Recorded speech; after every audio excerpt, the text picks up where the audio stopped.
his progression in the disease, the way he's gone about it is far superior than most, because he's had the money to be able to hire the best chefs, because if you do a great diet, that helps with the Parkinson's. Right. He's hired trainers. He's hired all these other people to help him get along. And you and I, we don't have that kind of money. Right.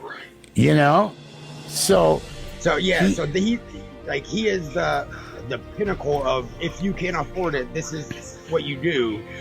But most people can't get that kind of treatment. Right. And he's led, he's helped with so much in research and everything else. And I would never, I'm just saying what people see him, he's continued to act. Yeah. I wish I could have continued to be in radio, but I couldn't. I don't know how he did that. I mean, acting, I see where you can cut it, you're not live. I'm live. Right. And that's it, yeah. Right. But that's a little bit different, yeah. But people see how Michael J. Fox has done and everything else, and it's like he's had that greatest of care, Right. Yeah. They don't understand that there's a little bit of a difference in, a little bit. Yeah. It's like the difference. Apples and apples, if you will, apples and oranges. Right. But and not just that, but they caught his way early on, didn't they? He was stage 1 when he was diagnosed? I think so. Yeah, and that's what they say now is so important, is trying to catch it early. As early as possible. Yeah, and it is without, I guess, anything, so. Yeah. But. So, and this is something I wanted to ask you too, because you do radio, you've done radio for quite a while.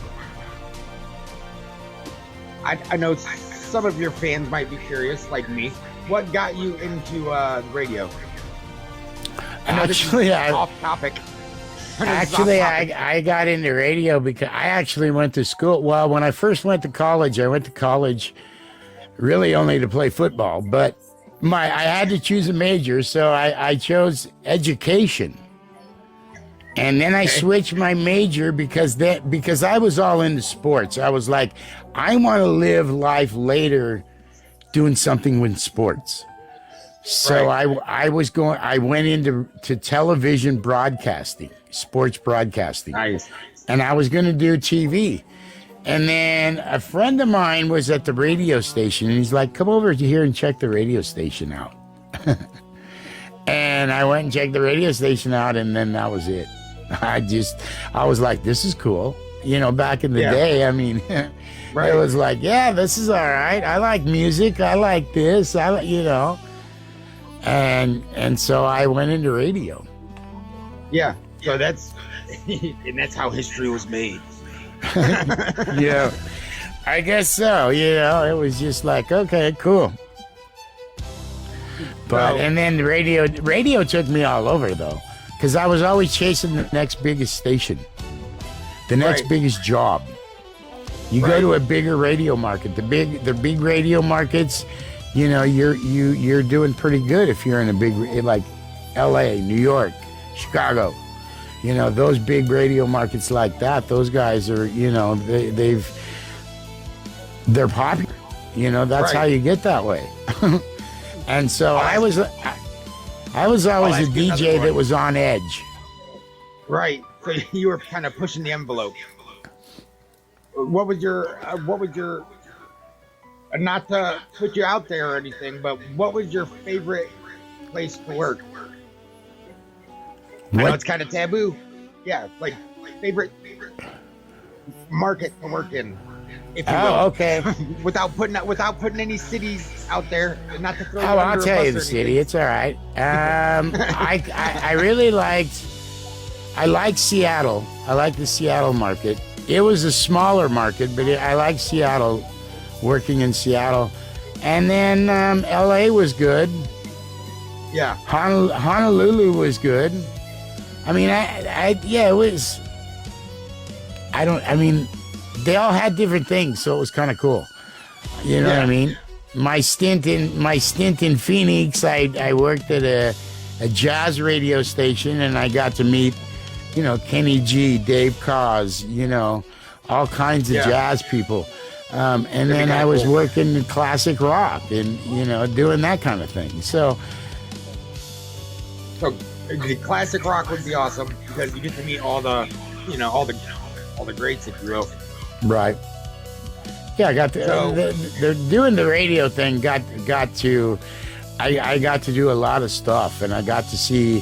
I had a lot of fringe benefits that kind of came with the radio that, Yeah. I didn't know about, and it was like, okay, just ride the wave. So, one more question that I can think of off the top of my head. I know you have a nonprofit that you do. If you'd like to talk about that. That's Coy's Kids. I've had that. Listen, that all ties in with the Parkinson's, because when I got diagnosed with Parkinson's, I went into, like I said, that depression for about 2 weeks. And I had to do something to pull myself out of that. Everything was dark. Everything was dreary. It was down. It was horrible. And I'm not that kind of person. And so I thought, what better thing to do than to help other people, than to get out of myself. So that's what I did, is I started helping other people. It all started, I mean, in all honesty, I was buying the guy behind me his drink and his hamburger at the restaurant, or, at the McDonald's, or behind me at the gas station. And it helped me just get out. And I thought, you know what? Why can't I help some kids somehow, some way? And I thought about them at the hospital, the kids at the hospitals during holidays. And that's how it started. My first year, I got to go into 7 hospital rooms and give out a stuffed animal to each kid. That's how amazing. It started. And it grew from there, and then it grew into Coy's Kids. And it was just, now after, and it pulled me out of my depression from learning about Parkinson's, because now I got to do that shit almost all year long. Right. It's an all year long job. Now we've helped over 3,000 kids in 27 states. Yeah. And it gives you something else to focus on.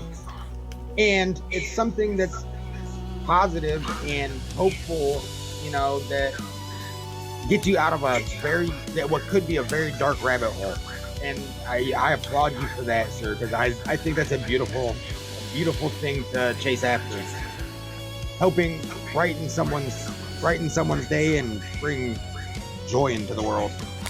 I would love, and I don't know how to do it. That's my thing. I don't know how to do this, but I would love to be able to make this a thing to where I could change people's lives in the fact of, if I could give them a job.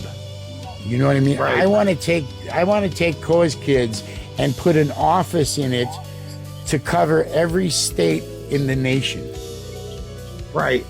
And I want that to be a nonprofit organization in that state, and I just want to help the kids. Yeah. That's the whole thing, Well, I'm sure we could look into it.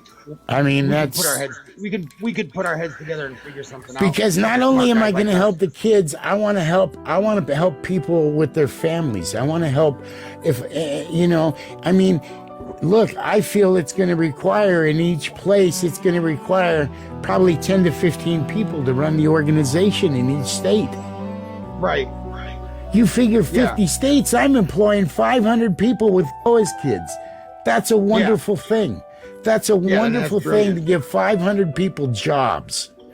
Yep. And a nonprofit thing to where, it helps the kids, and it helps kids everywhere. And it's all about helping the kids at Christmas time who are less fortunate. And I also want to get into the part of helping kids get back to school. Yeah, I'll agree with that. You know what I mean? All the stuff they need.